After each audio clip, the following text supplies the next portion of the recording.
Welcome, strangers. Bonjour les amis, bonjour à toutes, bonjour à tous. Aujourd'hui, une nouvelle vidéo sur la chaîne et un nouveau format. Donc, comme vous avez vu cette magnifique intro, nous allons parler de ma série de cœur Resident Evil. Et aujourd'hui, j'ai avec moi un consultant tout particulier dans l'univers Resident. C'est mon ami le Nemesis. Nemesis, dis bonjour aux gens. Stars. Oui, il est très content d'être là, en effet. Alors, pourquoi aujourd'hui je vous parle de Resident Evil? D'une, parce que c'est une série qui est très chère à mon cœur et dont j'ai envie de vous parler. De deux, c'est également une série qui, cette année, fête tout de même ses 25 ans. Et en plus, cette vidéo, ça va être l'occasion de fêter dignement, en ce début du mois de mai, la sortie de Resident Evil 8 Village, sur toutes les consoles. Mis à part malheureusement sur la Nintendo Switch. Donc aujourd'hui je vous présente ma nouvelle rubrique, donc l'unboxing du déballage. L'unboxing du déballage c'est quoi? C'est tout simplement vous parler d'une série ou d'un jeu cher à mon cœur, de vous présenter des pages de magazine avec des tests, mais surtout histoire de vous montrer aussi des jolies pièces de ma collection, comme ce beau Nemesis flambant neuf que vous avez là. Enfin flambant neuf, il n'est pas si neuf que ça, mais en tout cas c'est plutôt cool. Donc c'est parti, j'espère qu'on va bien s'amuser, on enchaîne. Histoire de commencer, pour vous faire un petit préambule sur la saga Resident Evil, il faut savoir que contrairement à beaucoup d'idées reçues, Resident Evil n'est pas la série qui a inventé le survival horror, ils l'ont juste démocratisé. Pour aller voir la vraie origine du survival horror, il faut aller voir dans notre beau pays qu'est la France. En effet, il faut savoir que Shinji Mikami, le créateur de Resident, s'est beaucoup mais énormément inspiré d'un grand titre assez mythique du folklore français, c'est notre bon vieux Alone in the Dark de notre Frédéric Rénal national. Là, il y avait déjà tous les éléments qui feront également plus tard la fortune et la renommée de Resident Evil. Il y avait déjà le manoir, les monstres à chasser, il y avait déjà les énigmes, et on pouvait même retrouver à certains moments les mêmes angles de caméra assez cinématographiques.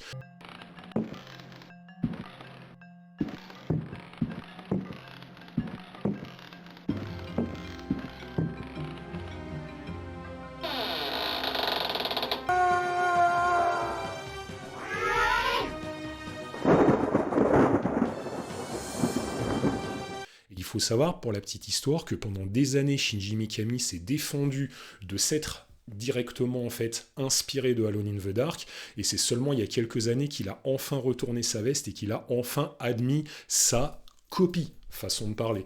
Parce que là encore, il n'a pas tout copié non plus, il a amené quand même pas mal de choses. Bon, concrètement, Resident Evil, c'est quoi? Alors il faut savoir dans un premier temps que Resident Evil n'est pas le véritable nom de la série. À la base, le nom est Biohazard. Mais ce qu'il faut savoir, c'est que Biohazard, c'est le nom au Japon. Mais ce qui se trouve, c'est qu'à l'époque, il y avait un groupe de métal aux USA qui s'appelait déjà Biohazard. Donc il y a eu un petit bisbis au niveau des droits, et donc ils ont dû rappeler la série Resident Evil. Donc aux origines de la série Resident Evil, il y a Shinji Mikami, le créateur. Shinji Mikami, il était déjà depuis quelques années chez Capcom, mais il commençait un petit peu à s'ennuyer. Il avait fait des bonnes adaptations de jeux vidéo Disney, notamment le Aladdin de la Super Nintendo ou encore Goof Troop, qui sont des jeux excellents, mais à l'époque, il commençait un petit peu à s'ennuyer et il voulait quelque chose d'un peu plus mature. Sachant que le garçon, au passage, il était grand fan de cinéma d'auteur et il était assez fan du cinéaste George Romero, le réalisateur mythique de La Nuit des Morts Vivants ou de Zombies notamment, et il voulait faire quelque chose qui serait un hommage justement à tout ce cinéma de série B. Et c'est ainsi qu'est né Resident Evil. Alors tout d'abord, l'histoire de Resident Evil, elle est très simple. En fait, on incarne deux membres des forces spéciales des policiers d'élite issus des STARS, Special Tactics and Rescue Service. Au choix, Chris Redfield ou Jill Valentine.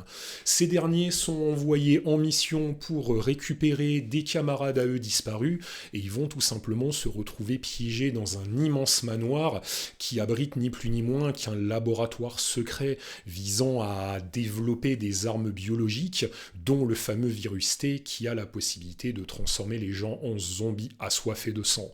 Alors, on commence très fort dès le début du jeu, dès qu'on met la galette, avec une séquence d'intro absolument délicieuse, avec des acteurs complètement à la ramasse, juste merveilleux. It was Bravo Team's helicopter. Nobody was in it. But strangely, most of the equipment was still there. However, we soon discovered why.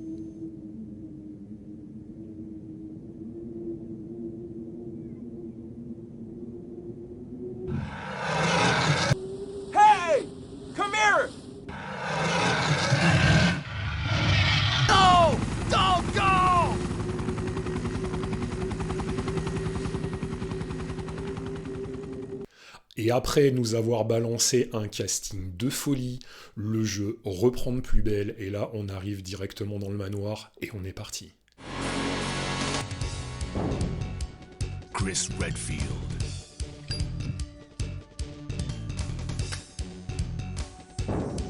Jill Valentine.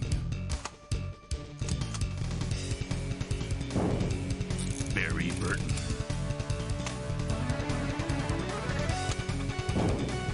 Rebecca Chambers.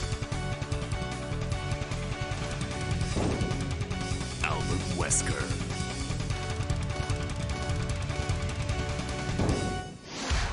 Resident Evil. Et il est temps donc de découvrir ou de redécouvrir le test de Resident Evil 1 dans le Joypad DT96. Après la magnifique séquence d'intro, on est directement lâché dans le beau manoir Spencer et on y fait des connaissances de leurs occupants. Donc vous avez des zombies, des araignées géantes, des chiens de l'enfer, des serpents géants, des requins et j'en passe, je vais pas non plus tout vous dire.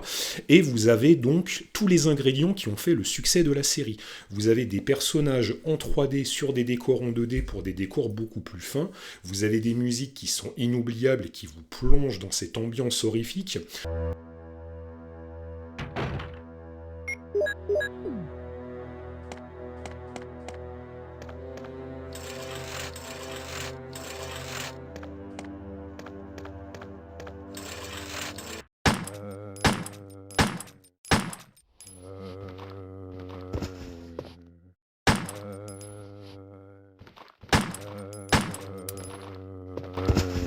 Vous avez également déjà un mélange subtil entre des énigmes et de l'action, des magnifiques énigmes comme celle que vous avez là, énigmes très tordues, j'ai une statue et 2 pierres, qu'est-ce que je dois en faire Enfin bref, passons sur ce côté-ci. Là, vous avez donc sur 6 pages donc pas mal de rubriques qui vous présentent un petit peu le jeu dans sa globalité. On va pas trop s'y attarder parce qu'il y a encore beaucoup de choses à voir. Il vous présente le bestiaire. Vous voyez notamment la possibilité d'y voir plusieurs fins différentes comme vous avez ici. Et ça vous permet notamment d'avoir tout de suite le barème de notes et de voir que Joypad ont carrément été subjugués. On est carrément sur du 100%. Donc là, ça vous dit à quel point véritablement le jeu est mythique. Tout est déjà dedans à l'intérieur. Le bestiaire, l'ambiance, les fameuses portes qui s'ouvrent pour laisser les loadings se faire. Ça, c'est toute une marque de fabrique de la série. Donc là encore, 100%, on est vraiment sur un titre merveilleux. Je vous donne au passage un petit aperçu également du test dans le Console Plus de ce même mois. Donc là, pour le coup, il y a un petit peu moins de pages. On est sur un test que de 3 pages seulement. Mais par contre, là encore, ça permet de voir quel est leur avis par rapport au jeu. Et vous verrez, il est tout aussi dithyrambique. On n'est pas à 100%, mais on n'est pas loin. Donc, en gros, je ne vais pas vous faire perdre trop de temps non plus.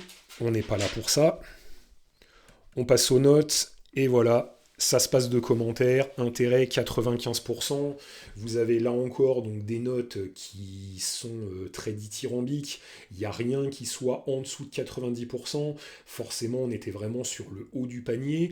Vous remarquez également dans ce petit carré-là qui parle d'une histoire de censure. Il faut savoir qu'à la base, la magnifique séquence d'intro dont je vous parlais et dont vous avez vu des images était en couleur. Mais en réalité, pour la version européenne et même pour la version japonaise d'ailleurs, ils l'avaient passé en noir et blanc et ils avaient un petit peu censuré tout ça. C'est pour ça qu'après, ils avaient sorti quelques temps plus tard une version Director's Cut, où là, il y avait un peu plus de sang, quelques petits ajouts, et surtout, la cinématique était en couleur. C'est vraiment le top. Resident Evil 1, c'est mythique, tout simplement. Vous croyez être débarrassé de Resident Evil 1 comme ça? Eh bien non, c'est pas fini. Parce que figurez-vous que Capcom, dans sa soif de faire de l'argent facile, et croyez-moi, Capcom, c'est un peu les rois dans le domaine, au début des années 2000, ils se sont dit, on va peut-être envisager déjà de faire un remake de Resident Evil premier du nom. Il faut savoir qu'à l'époque, Nintendo était assez copain avec Capcom, et ils avaient signé un petit deal d'exclusivité à l'époque. En 2001, ils avaient tout simplement signé pour que sur la prochaine console de Nintendo, la Nintendo GameCube, toute une gamme de jeux Resident Evil sorte. C'est-à-dire refaire le Resident Evil 2 et 3 Nemesis en version relissée, mais carrément faire un remake complet de Resident Evil 1 remis au goût de l'époque.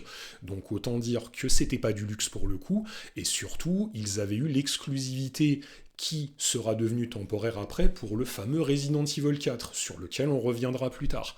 Donc là, en l'occurrence, je vais tout simplement vous parler du Resident Evil Remake, qui est sorti donc en 2002. On fait un petit saut dans le temps avant de revenir sur Resident Evil 2, parce que d'une, c'est important, et surtout, croyez-moi, ce remake, il vaut vraiment le coup. Et donc, ce remake de Resident Evil, pourquoi il est important? Tout simplement parce que, dans un premier temps, comme vous pouvez voir au niveau des screens, on a fait vraiment un bond au niveau technologique. On est toujours sur des décors en 2D et des personnages en 3D, mais là, complètement, la Nintendo GameCube, à l'époque, elle transfigure carrément l'expérience. Là, on est vraiment sur un rendu photoréaliste sur certains passages. C'est juste absolument ahurissant.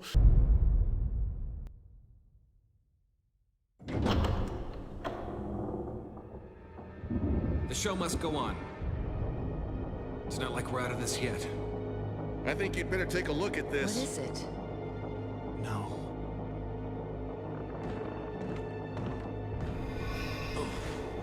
Chris!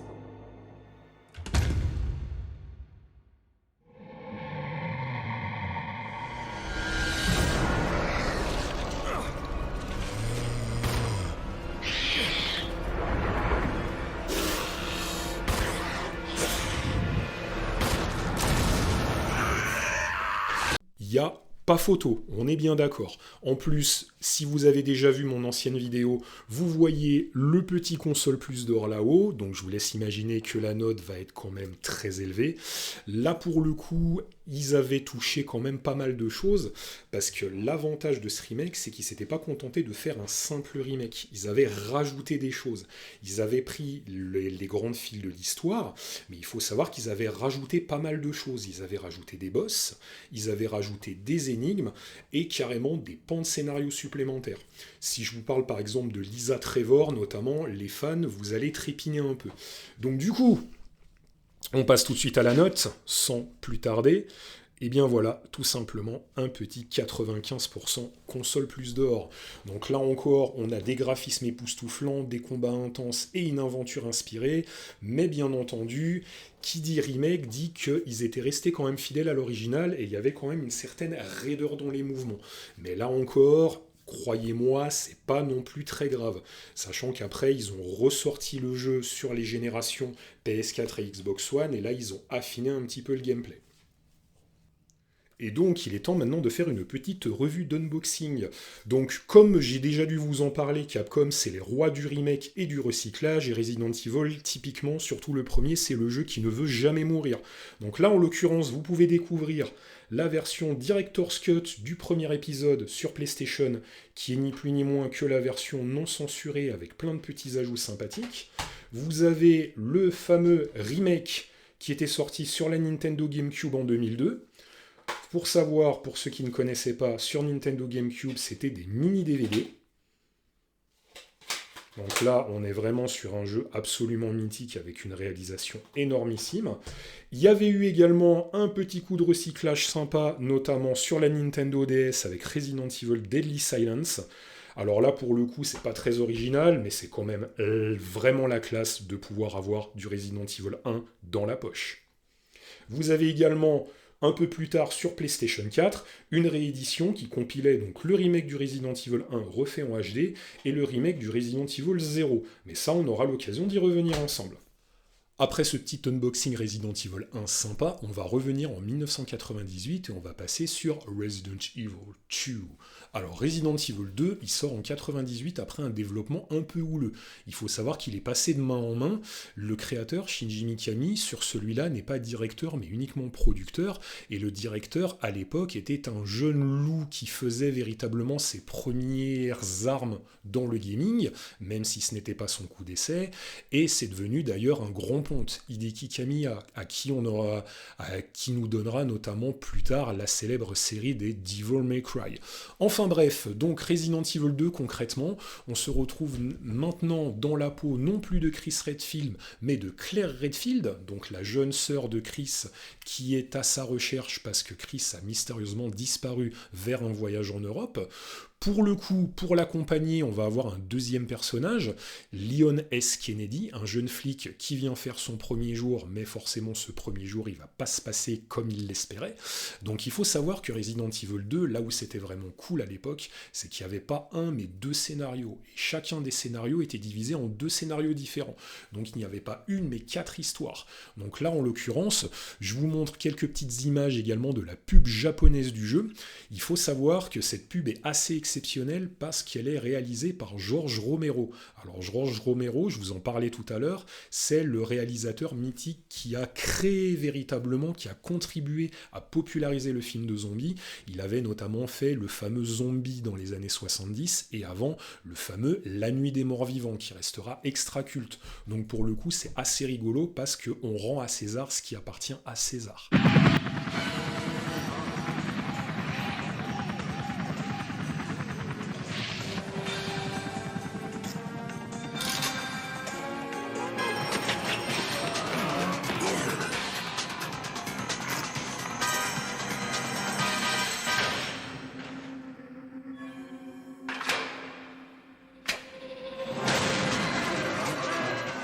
Biohazard 2.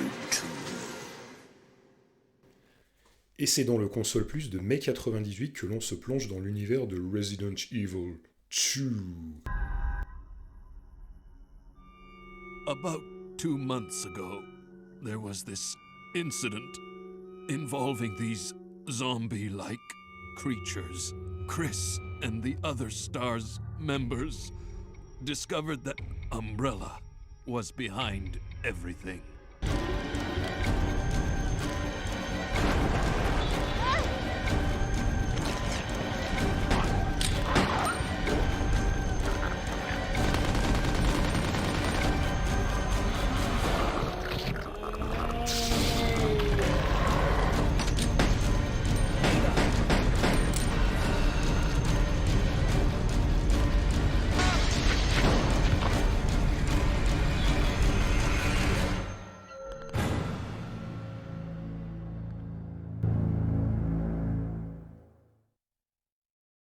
Alors donc Resident Evil 2, là encore on est vraiment sur un titre mythique. Moi je vais vous donner mon avis personnel, c'est vraiment mon épisode préféré sur toute la saga. Déjà le fait d'avoir une ambiance de fou, là on est vraiment dans la ville de Raccoon City, on commence dans les bas-fonds, dans les rues pour continuer sur le commissariat de police qui est juste mythique, qui a tout un tas de pièges, qui a une architecture énorme, et bien entendu on descend dans l'inévitable laboratoire de fin. Vous avez des boss mythiques comme William Birkin qui peut prendre plusieurs formes différentes. Le bestiaire reste encore assez classique, mais on a encore quand même un petit renouvellement au niveau de l'univers. Vous avez forcément 2 personnages jouables, c'est-à-dire Léon et Claire, qui ont chacun 2 scénarios, donc là encore 4 fois plus de plaisir. Donc je vous présente rapidement les notes. Là encore on est sur un console plus d'or avec une note de 95%. Donc 95%, là encore on est vraiment sur le haut du panier et on est vraiment sur un jeu absolument mythique. Donc Resident Evil 2, très clairement, encore une fois, une légende. Alors, que vous dire de Resident Evil 2, mis à part que c'est également l'un des jeux qui a été le plus adapté sur toutes les consoles de l'époque. Là, vous avez devant vous l'édition originale PlayStation 2, mais le jeu avait été également réédité sur Nintendo 64, sur Dreamcast, sur Nintendo GameCube, également sur PC. Donc là encore, on avait eu moultes itérations. Donc vous avez donc de ma petite possession la version PlayStation 1 devant vous, que j'ouvre pour vous montrer les 2 magnifiques CD sérigraphiés à l'effigie de Léon et Claire. Vous avez bien entendu la petite notice qui va bien, et la petite jaquette arrière, où vous pouvez découvrir notamment quelques screens du jeu. Le Resident Evil 2. Et là encore, quand je vous dis que vous n'êtes pas au bout de vos surprises, c'est tout simplement que nos amis de chez Capcom nous ont fait un petit cadeau sympa. Depuis quelques années, il y avait eu beaucoup de rumeurs sur des remakes de Resident Evil 2 et de Resident Evil 3, et il y a quelques années, Capcom a officialisé la chose. Donc on attendait tous le remake comme des morts de faim, et c'est donc en ce beau début d'année 2019 qu'est sorti le remake de Resident Evil 2 sur PlayStation 4, Xbox One et PC. What's your mom like? She works at Umbrella. So where's your dad? He,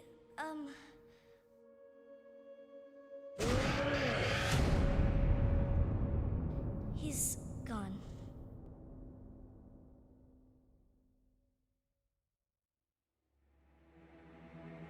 So nobody knows what caused this? There's a lot of theories, but all I know for sure is that this place is crawling with zombies. Leon. Get down! Come on! I'll be there! I'm sure you beat me here.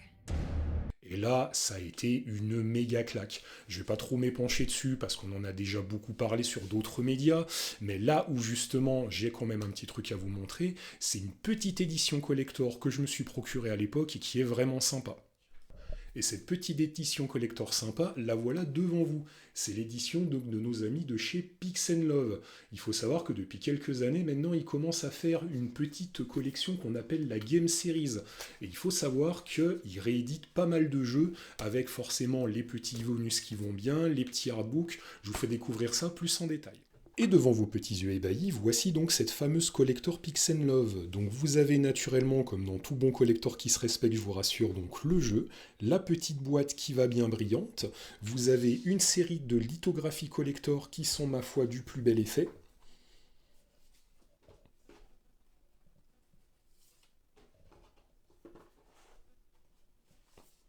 Voilà. Donc de magnifiques illustrations. Évidemment, le tout accompagné par un petit artbook très intéressant qui va donc tout simplement et de manière très propre vous raconter notamment la genèse de Resident Evil. Donc petite présentation du premier, du deuxième, quelques artworks notamment vraiment très sympas avec la famille Birkin, avec les divers ennemis, avec également donc le jeu original et bien entendu la troisième partie qui est consacrée donc au remake en lui-même. Donc là vous avez notamment les nouveaux designs comme notamment celui d'Eda Wong. Donc là encore, si vous êtes curieux et si vous êtes un peu collectionneur, les éditions collector de Pix'n'Love, je vous conseille ça vivement parce que c'est vraiment du très très bon matos et c'est vraiment très propre. Et au passage, encore une fois désolé, j'avais oublié que dans la petite édition collector Pix'n'Love de RE2 Remake, vous aviez également une magnifique carte d'accès Umbrella Corporation pour vous prendre pour un scientifique fou. Donc c'est plutôt sympa comme petit bonus. Tiens, t'es de retour toi. Monsieur faisait la tronche parce qu'il n'était pas en vedette. Alors oui, en effet, donc si le Nemesis est revenu, c'est que forcément on va parler maintenant de Resident Evil 3 Nemesis, alias également Biohazard 3 The Last Escape dans sa version japonaise. Là encore, on va se retrouver sur un titre assez mythique, on est véritablement sur le dernier titre de la fameuse trilogie PlayStation 1, et là on est sur un titre qui va un peu casser les codes pour le coup. Alors pourquoi il fracasse les codes? Tout simplement parce qu'on va rentrer dans un côté déjà beaucoup plus action. On va commencer déjà par une séquence d'intro qui déboîte bien sa maman, où on voit pas mal de zombies envahir la ville de Raccoon City.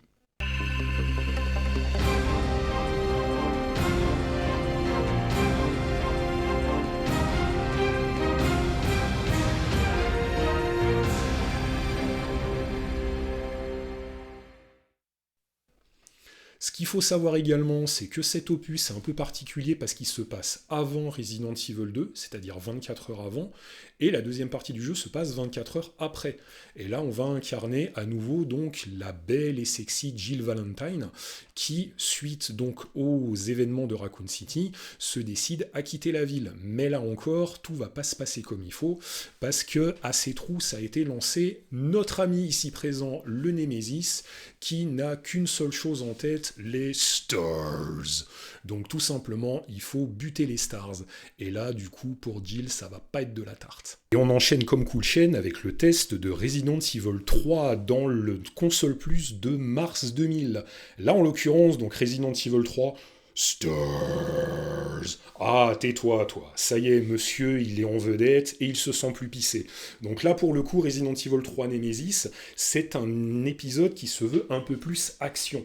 Il y a toujours, malgré tout, le côté énigme, le côté exploration, mais là, on est sur quelque chose de plus bourrin. Et en l'occurrence, vous avez notre ami le Nemesis, l'increvable, qui va vous courir après pendant tout le jeu. Alors, je vais pas non plus trop m'étendre sur le sujet, si ce n'est qu'on réincarne donc la belle Jill Valentine qui doit s'échapper de Raccoon City poursuivie par le Nemesis, et je vais vous parler notamment de deux petites choses que cet épisode avait mis directement en place. C'est un petit système de QTE assez sympa. Le Nemesis va souvent vous agresser et selon les situations, vous avez plusieurs choix qui s'offrent à vous pour avoir accès à une ou plusieurs zones supplémentaires, donc ça c'est plutôt sympa. Et notamment, dans cet épisode-là, on avait eu l'ajout du fameux mode mercenaire que vous retrouverez dans toutes les autres séries du jeu. Le mode mercenaire, en gros, on sélectionne un bonhomme, on a un temps limite et le but du jeu c'est d'aller d'un point A à un point B avec une multitude d'ennemis sur la tête. Donc plutôt sympa. Là encore, un test avec un avis à 95%, donc toujours aussi dithyrambique, Capcom et Resident Evil, c'est une affaire qui roule. Stars. Ah, monsieur fait encore son intéressant, donc du coup on va faire avec. Alors, Resident Evil 3, il est sorti en plusieurs temps. Alors, en l'occurrence, là vous avez la version japonaise, car je n'ai plus la version européenne en ma possession. Donc là vous avez le Biohazard 3 Last Escape.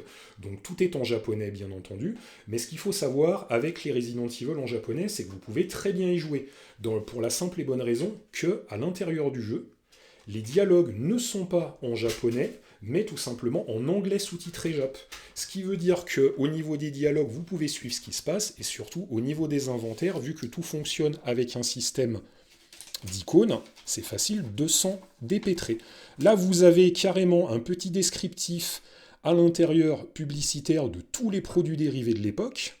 Donc vous avez de la planche de snowboard en passant par le Samurai Edge en shotgun, par le Samurai Edge en soft air, la montre de Nikolai d'Umbrella, et vous avez carrément les t-shirts et autres zippos, alors les zippos hors de prix qui me faisaient rêver à l'époque, carrément les figurines et toute la gamme. Donc là encore, les produits dérivés sur Resident Evil, ça allait fort.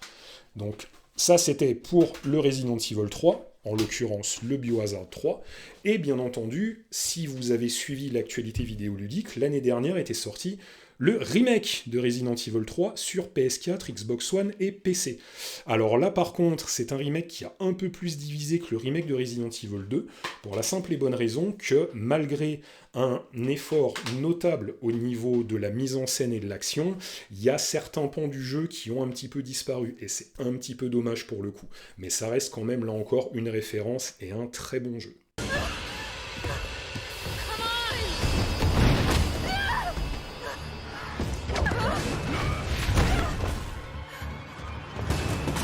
Easy, lady. I got you. Who are you? What are you doing? Name's Carlos, and I'm Sadie.